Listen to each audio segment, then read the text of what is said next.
Prokuroria e posaçme kundër korrupsionit dhe krimit të organizuar njoftoi se ka mbyllur hetimin dhe është gati të nisë gjyqin ndaj ish-kryebashkiakut të Memaliaj, Gjolek Guci dhe 3 personave të tjerë të akuzuar për shkelje të barazisë në tenderat publik. SPAK përmes një njoftimi zyrtar tha se në fokus të hetimeve ishte procedura e prokurimit për ndërtimin e ujësjellësit rajonal për fshatrat Vasjari, Iliras, Qesarat, Anvjoz, Toç, Lulëzim, Zhulaj, Kras dhe qytetin Memaliaj. Nga hetimet ka rezultuar se kryebashkiaku Guci më 21 shtator të vitit 2020 ka nënshkruar kontratën e dhurimit të planit të projektit, ku në cilësinë e dhuruesit ka qenë operatori ekonomik Arteum Generation SHPK i përfaqësuar nga administratori ASH.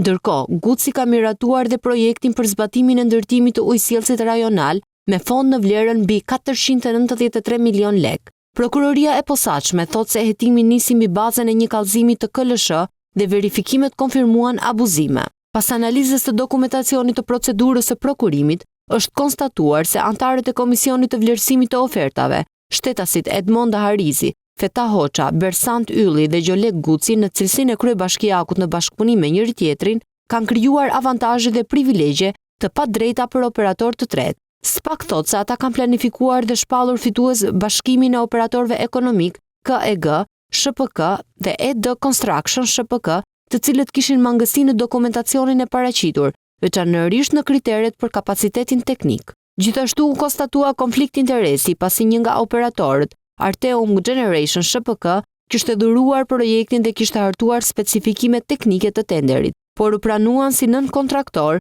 pavarësisht se nuk përmbushte kriteret ligjore. SPAK njofton se ka ndarë hetimin lidhur me mënyrën e zbatimit të kontratës.